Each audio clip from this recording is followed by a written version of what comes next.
Hello friends, welcome to my YouTube channel large animal vet. आज हम एक ऐसे मेडिसिन के बारे में बात करेंगे जिस मेडिसिन का हमें बहुत सारे केसेस में बहुत ही ज़्यादा एक्सेलेंट रिजल्ट देखने को मिलता है। तो कौन से डिसीज़ में उस मेडिसिन का रिजल्ट हमें बहुत अच्छे से देखने को मिलता है और वो मेडिसिन कौन सी है।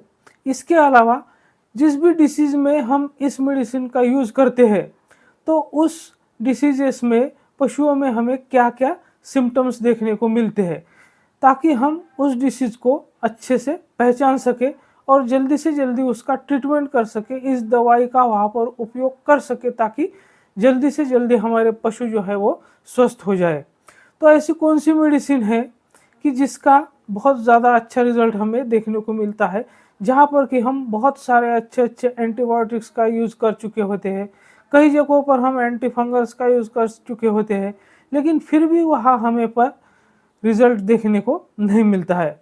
तो इस मेडिसिन का वहाँ पर बहुत अच्छा रिज़ल्ट हमें देखने को मिलता है। तो उसी मेडिसिन के बारे में आज हम डिटेल से जानेंगे। साथ में वो जो डिसीज़ मैं आपको बताऊंगा, जिस डिसीज़ में हम इस मेडिसिन का उपयोग करने वाले हैं, तो उस डिसीज़ के बारे में भी हम थोड़ा बहुत डिटेल में जान लेंगे कि उस डिसीज़ का कॉज क्या है, किस वजह से वो डिसीज़ होता है, उसमें हमें क्या क्या लक्षण देखने को मिलते हैं। तो ये सारी बातें आज के इस वीडियो में हम कवर करेंगे। लेकिन उससे पहले अगर आप मेरे चैनल से नए जुड़े हैं या अभी तक आपने मेरा चैनल सब्सक्राइब नहीं किया है तो प्लीज़ मेरे चैनल को लाइक, शेयर और सब्सक्राइब करें। साथ में बेल वाला आइकन दबाकर ऑल वाला ऑप्शन भी चुनें, ताकि भविष्य में आने वाले हर वीडियो की नोटिफिकेशन सबसे पहले आपको मिलती रहे।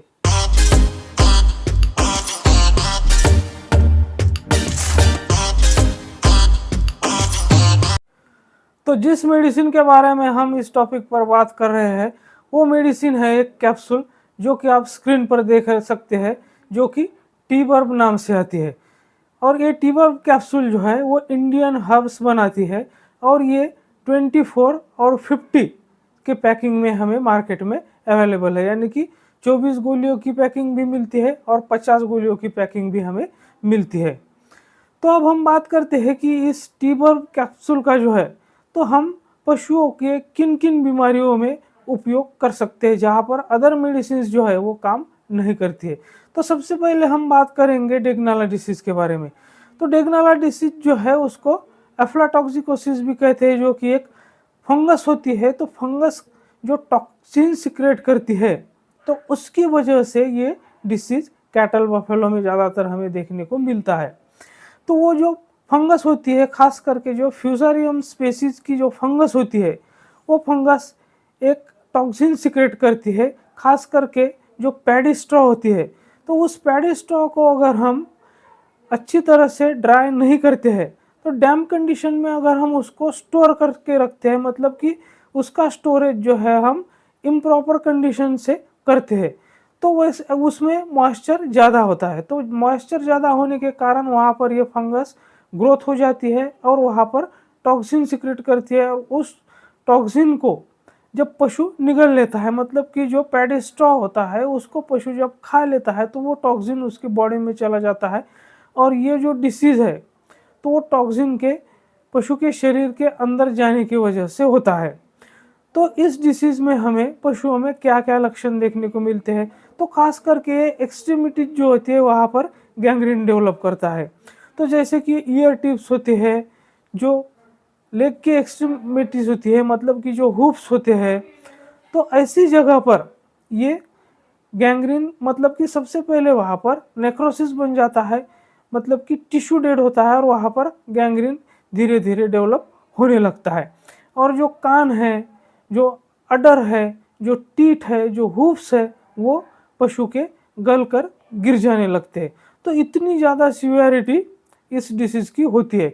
इसके अलावा पशु के जो स्किन होते हैं वहाँ पर क्रैक्स आते हैं, पशु के शरीर पर इडियोमेटस स्वेलिंग आती है, खास करके जो पिछले पैर है वहाँ पर स्वेलिंग हमें देखने को मिलती है, तो जिसके पूंछ कटवा रोग के नाम से भी जाना जाता है। तो इस तरह से इस डिसीज़ में हमें सिम्टम्स देखने को मिलते हैं। तो अगला जो डिसीज़ है जिसमें हम इस टी-बर्ब कैप्सूल का यूज़ कर सकते हैं, तो वो है एक्जिमा। तो एक्जिमा जो है वो पिथोमाइसिस नाम का जो फंगस होता है, पिथोमाइसेस चार्टारम नाम का एक फंगस होता है जो कि स्पोरिडेस्मिन नाम का टॉक्सिन प्रोड्यूस करती है।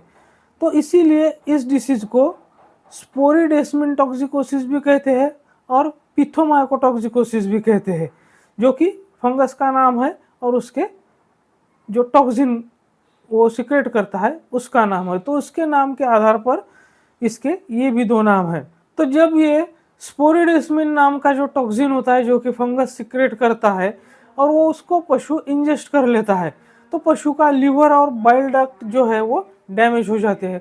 तो लीवर डैमेज हो जाने की वजह से जो क्लोरोफिल ब्रेकडाउन का जो प्रोडक्ट होता है, तो वो बाय प्रोडक्ट ब्लड स्ट्रीम में बिल्डअप हो जाता है और जिसकी वजह से पशु में फोटोसेंसिटाइजेशन हो जाता है, स्किन इन्फ्लेमेशन हो जाता है। तो जब भी पशु धूप में जाएगा तो वहाँ पर हमें फोटोसेंसिटाइजेशन के लक्षण दिखाई देंगे, जैसे कि उसकी जो पूरी चमड़ी है उस पर क्रैक आने लगेंगे, वो पूरी चमड़ी निकलने लगेगी।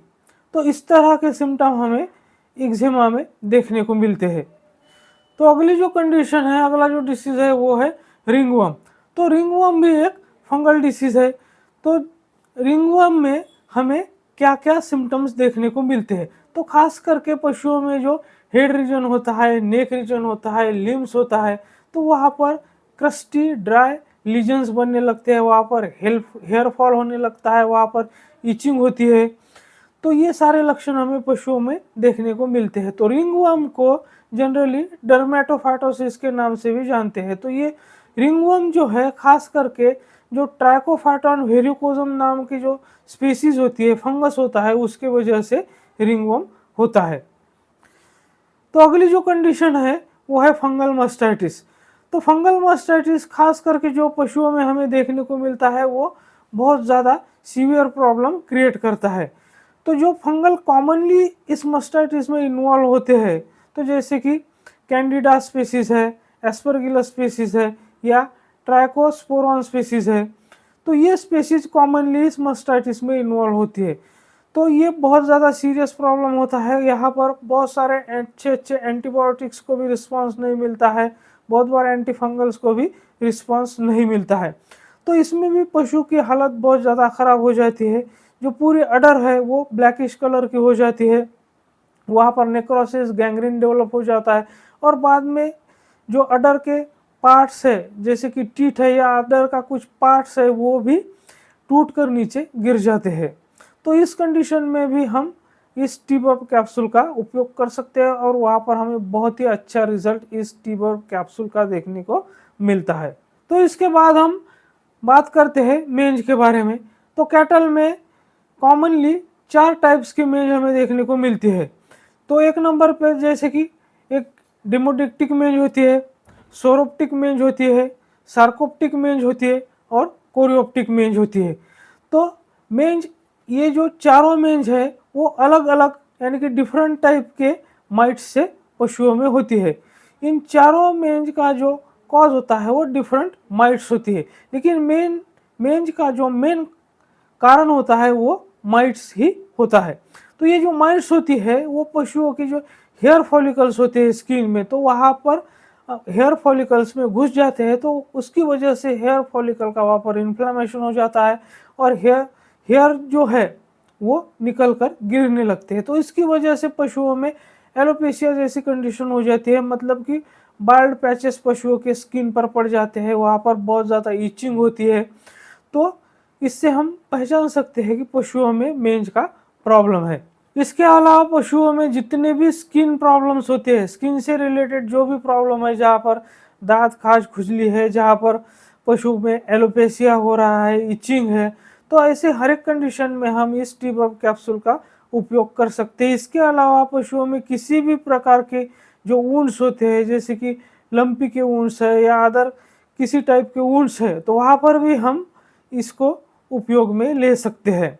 तो अब हम बात करते हैं इसके डोज के बारे में। तो जैसे कि कैटल, बफेलो, हॉर्सेस में इसको 2-2 कैप्सूल सुबह शाम हमें देना है अंटिल रिकवरी, मतलब कि पशु पूरी तरह से रिकवर होने तक हम इस कैप्सूल का उपयोग कर सकते हैं। इसके अलावा जैसे कि काफ है, डॉग है, शिप गोट है, तो इनमें हमें 1-1 कैप्सूल सुबह शाम देना है। इसके अलावा अगर हम कैमल की बात करें और या इसके साथ साथ दूसरे जो बड़े जानवर होते हैं, तो वहाँ पर हमें 4-4 कैप्सूल सुबह शाम देनी है अंटिल रिकवरी। तो इस तरह से अगर मैंने जितनी भी बीमारियां बताई है, जितनी भी कंडीशंस बताई है, जैसे कि मेंज है, रिंगवर्म है, एक्जिमा है, डेगनाला डिसीज है, फंगल मास्टाइटिस है, मेट्राइटिस है, तो इन सारी कंडीशंस में इस टीबर्ब कैप्सूल का हमें बहुत अच्छा रिजल्ट देखने को मिलता है एज पर डोज। जैसे कि मैंने डोज बताई है हर एक पशु में, तो उस तरह से हमें उसको पूरी तरह से पशु रिकवर होने तक उसको देना है। तो मेरे साथ बने रहने के लिए आपका बहुत बहुत धन्यवाद।